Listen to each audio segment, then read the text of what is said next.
আসসালামু আলাইকুম। Welcome to math learning library. Mechanical বিভিন্ন পরীক্ষার প্রশ্ন সমাধানের ধারাবাহিকতায় আমরা আজকে আরেকটা প্রশ্ন সমাধান দেখব।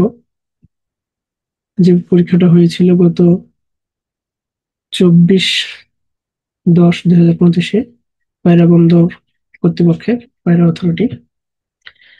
তো আমরা শুরু করি। প্রথম যে প্রশ্নটা ছিল সেটা হচ্ছে অ্যানিলিং এবং কুইন্সিং এর মধ্যে পার্থক্য। অ্যানিলিং এর উদ্দেশ্যটা কি?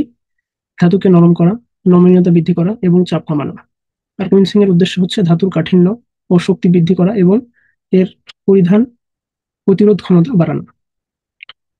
দ্বিতীয় বৈশিষ্ট্য হচ্ছে যে শীতলীকরণ প্রক্রিয়া। কিভাবে শীতল করা হয়? অ্যানিলিং ধীর গতিতে ঠান্ডা করা হয়, সাধারণত চুল্লির ভিতরে বা বালি চাপা দিয়ে। আর কুইন্সিং খুব দ্রুত ঠান্ডা করা হয়, সাধারণত জল বা তেলে ডুবিয়ে। নরম এর কাঠামো পরিবর্তন হচ্ছে নরম এবং নমনীয় কাঠামো তৈরি হয়। আর কুইন্সিং এর ক্ষেত্রে কাঠিন্যপূর্ণ ম্যাগনেসিটিক বা কাঠিন্যতাপূর্ণ কাঠামো তৈরি হয়। কাজের পদ্ধতি: অ্যানিলিং এর ক্ষেত্রে এটি একটি দীর্ঘ সময় সাপেক্ষ প্রক্রিয়া, আর কুইন্সিং একটি দ্রুত প্রক্রিয়া। ব্যবহার কি? অ্যানিলিং এর ব্যবহার হচ্ছে ধাতুকে সহজে আকার দিতে বা ঢালাই করার জন্য ব্যবহার করা হয়। আর কুইন্সিং এ এটি কাটার সরঞ্জাম, ছাঁচ, গিয়ার ইত্যাদি মতো তৈরি যন্ত্রাংশ তৈরির জন্য ব্যবহৃত হয়। দ্বিতীয় প্রশ্ন ছিল যে মেকানিক্যাল সিল কি এবং এর তিনটি ব্যবহার লেখো। তাহলে মেকানিক্যাল সিল কি? মেকানিক্যাল সিল হলো একটি সিলিং ডিভাইস যা ঘূর্ণায়মান শ্যাফট বা রোটেটিং শ্যাফট এবং স্থির হাউজিং এর মাঝে লিকেজ বন্ধ করতে ব্যবহৃত হয়। পাম্প, কম্প্রেসর বা মিক্সারের ঘূর্ণনের কারণে যাতে পানি, তেল, কেমিক্যাল বা গ্যাস বাইরে বেরিয়ে না আসে সেই জন্য মেকানিক্যাল সিল ব্যবহার করা হয়। এর কাজ কি? কাজ হচ্ছে তরলের লিকেজ রোধ করা, সিলিং এর সময় ঘর্ষণ কমানো, পাম্পের কর্মদক্ষতা বৃদ্ধি করা। মেকানিক্যাল সিলের তিনটি ব্যবহার কোথায় কোথায় ব্যবহার করা হয়? সেন্ট্রিফিউগাল পাম্পে, তাহলে ভিতরের তরল যেমন পানি, কেমিক্যাল, তেল যেমন ঘূর্ণায়মান শ্যাফটের গ্যাপ দিয়ে বের না হয় সেই জন্য মেকানিক্যাল সিল সবচেয়ে বেশি ব্যবহৃত হয়। কম্প্রেসর ও ব্লোয়ারে ব্যবহার করা হয়। গ্যাস বা বায়ু যাতে সিস্টেমের বাইরে লিক না হয় সেই জন্য মেকানিক্যাল সিল ব্যবহার করা হয়, বিশেষ করে উচ্চ চাপ বা ক্ষয়কারী গ্যাসের ক্ষেত্রে। ইন্ডাস্ট্রিয়াল মিক্সচার ও এজিটেটের এর ব্যবহার আর কি। এখানে বলতেছে তরল বা কেমিক্যাল মেশানো হয় এমন মেশিনের শ্যাফট ঘোরানোর কাজে লিকেজ প্রতিরোধী মেকানিক্যাল সিল ব্যবহৃত হয়। 3 নম্বর প্রশ্ন ছিল এলবো এবং ব্যান্ড, এটার মধ্যে পার্থক্য। তো এলবো হচ্ছে আকৃতি অনুযায়ী নির্দিষ্ট কোণে, যেমন 90 ডিগ্রি তীক্ষ্ণ এবং স্পষ্ট বাঁকানো হয়। এটা সবসময় 90 ডিগ্রি হবে এমন না, 45 ডিগ্রি হতে পারে। ব্যান্ড ব্যান্ড কি? ধীরে ধীরে বাঁকানো, সাধারণত একটি মসৃণ কার্ভ থাকে যেখানে কোনো তীক্ষ্ণ কম থাকবে না, মানে এটা ধীরে ধীরে বাঁকা হবে।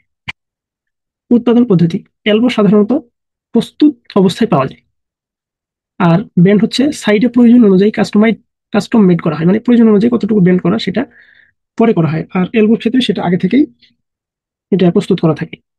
নমনীয়তা কম এবং নির্দিষ্ট কোণ দেওয়া থাকে। এলবোর ক্ষেত্রে সবসময় নির্দিষ্ট কোণ দেওয়া থাকবে। আর বেন্ডের ক্ষেত্রে নমনীয়তা বেশি, নির্দিষ্ট বাঁকানো বা কার ভিন্ন হতে পারে। এটা প্রয়োজন অনুযায়ী কতটুকু বাঁকানো দরকার সেই অনুযায়ী আমরা এটাকে বাঁকাতে পারবো। ব্যবহার কি? পাইপ লাইনের দিক পরিবর্তনের জন্য নির্দিষ্ট কোণ ব্যবহৃত হয়। আর পাইপ লাইনকে কোনো বাধা এড়ানোর জন্য বা নির্দিষ্ট প্রয়োজন অনুযায়ী বাঁকানোর জন্য ব্যবহৃত হয়। আচ্ছা, 4 নম্বর প্রশ্ন ছিল মেইনটেনেন্সের প্রয়োজনীয়তা লেখো। ইহা কত প্রকার ও কি কি? তো হচ্ছে মেইনটেনেন্সের যে প্রয়োজনীয়তা সেটা হচ্ছে যে যন্ত্রপাতির যে আয়ুষ্কাল সেটা বৃদ্ধি করা, যেমন নিয়মিত পরিচর্যা করলে এর লাইফ স্প্যানটা বৃদ্ধি হয়। ব্রেকডাউন বা হঠাৎ নষ্ট হওয়া কমায়। প্রিভেন্টিভ মেইনটেনেন্স করলে হঠাৎ সমস্যা হওয়ার সম্ভাবনা কমে যায়। উৎপাদনশীলতা বা প্রোডাক্টিভিটি বৃদ্ধি, মেশিন ভালোভাবে চালালে উৎপাদনও বাড়ে। খরচ কম হয়, বড় ধরনের মেরামত বা সিমেন্টের খরচ কমে। নিরাপত্তা বৃদ্ধি পায়, নষ্ট যন্ত্র ঝুঁকি তৈরি করতে পারে, মেনটেনেন্স করলে দুর্ঘটনা কমে যায়। এনার্জির দক্ষতা বৃদ্ধি পায়, সঠিকভাবে রক্ষণাবেক্ষণ, এখানে ভুল আছে, রক্ষণাবেক্ষণ মেশিন কম এনার্জি লস করে। মেশিনের পারফরমেন্স স্থিতিশীল থাকে, নিয়মিত কাজের মান একই থাকবে। তাহলে মেনটেনেন্স প্রধানত 5 প্রকার। একটা হচ্ছে preventive maintenance, corrective maintenance, breakdown maintenance. 4 নম্বর হচ্ছে প্রেডিক্টিভ মেনটেনেন্স, আর 5 নম্বর হচ্ছে কন্ডিশন বেসড মেনটেনেন্স। 5 নম্বর প্রশ্ন আমাদের ছিল যে এক টন রেফ্রিজারেশন বলতে কি বোঝায়? বাসায় ব্যবহৃত এয়ার কন্ডিশনের গুরুত্বপূর্ণ অংশের নাম এবং ব্লক ডায়াগ্রাম দেখো।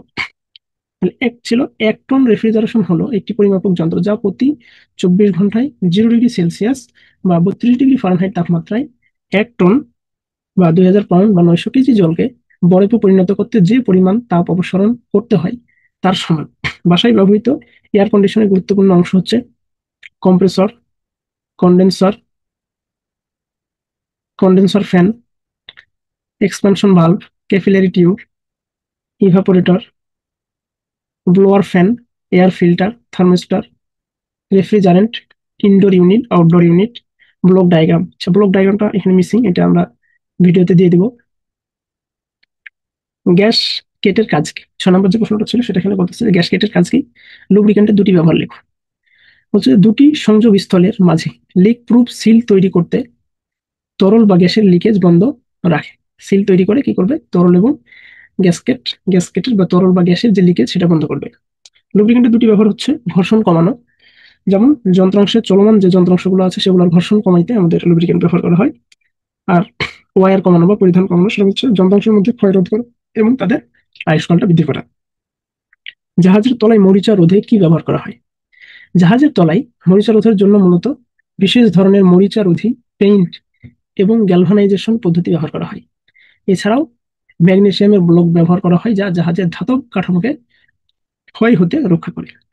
একটা ম্যাথ ছিল যে একটা কার্নোট ইঞ্জিনের সর্বোচ্চ তাপমাত্রা 500 ডিগ্রি সেলসিয়াস এবং সর্বনিম্ন তাপমাত্রা 30 ডিগ্রি সেলসিয়াস হলে ইঞ্জিনটি তাপীয় দক্ষতা নির্ণয় করবে।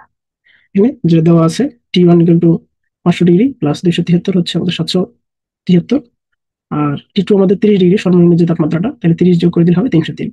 তাহলে এফিসিয়েন্সি ইকুয়াল টু কি? T1 minus T2 by T1 calculation করলে আমরা পেয়ে যাবো 60.8%। আরেকটা আমাদের ম্যাথ ছিল, সেটা ছিল যে একটি বারের প্রস্থচ্ছেদের ক্ষেত্রফল দেওয়া আছে এবং এটার দৈর্ঘ্য দেওয়া আছে। যদি বারটি বরাবর 5 কিলোনিউটন বল প্রয়োগ করা হয় তবে পীড়ন কত হবে এবং দৈর্ঘ্যের পরিবর্তনটা বের করতে বলছে। এগুলো আমাদের দেওয়া আছে। তাহলে পীড়ন ইকুয়াল টু কি জানি আমরা? F/A। তাহলে এফ হচ্ছে আমাদের 5,000 ডিভাইড বাই যদি 100 করি তাহলে এটা হচ্ছে 50 নিউটন পার মিলিমিটার স্কোয়ার। সরি, এটা হবে মিলিমিটার, মিলিমিটার হবে, এটা হলো 100 মিলিমিটার। তো আমাদের বের করতে বলছে কি, যে আরেকটা বের করতে বলছে দৈর্ঘ্য পরিবর্তন। এটা একটা ডেল হবে, ডেল এল হবে। ডেল এল হচ্ছে এটা আমাদের ডেল আসবে এখানে, এটা হবে আমাদের ডেল। ডেল এল মানে আলফা স্ট্রেস বা স্ট্রেস এল বা sigma L by A. Sigma আমাদের কত আসছে? 50 নিউটন। এল আমাদের দেওয়া আছে 202 মিটার, এটাকে আমরা মিলিমিটারে নিয়ে আসছি 2000 ইন্টু 200।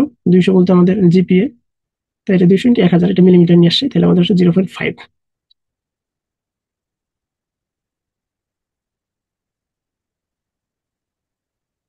তারপর ছিল আমাদের 10 নম্বর যে আইএসও এর পূর্ণরূপ লেখো।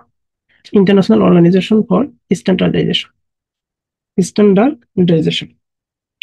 আর টিক ওয়েল্ডিং এর পূর্ণরূপ ছিল যে টাংস্টান ইনার্ট গ্যাস। নিচের ড্রয়িংটির টপ ভিউ, সাইড ভিউ এবং ফ্রন্ট ভিউ অঙ্কন করো। তো এটা আমাদের ড্রয়িং দেওয়া ছিল, এর থেকে একটা সহজ ড্রয়িং একদম। এখান থেকে আমরা একটা টপ যেটা দেখতে পাচ্ছি, এটা আমাদের টপ ভিউ। ফ্রন্ট ভিউ যেহেতু এটা আমাদের একটা বৃত্ত, এই জন্য একটা সেন্টার লাইন এখানে থাকবে। আর যদি আমরা লেফট সাইড থেকে দেখি তাহলে এরকম দেখা যাবে। তো আজকে এই পর্যন্তই। ভিডিওটা কেমন লাগলো জানাবেন। আর যদি ভালো লাগে তাহলে লাইক সাবস্ক্রাইব করবেন। আজকের মতো এখানে শেষ করতেছি। আসসালামু আলাইকুম।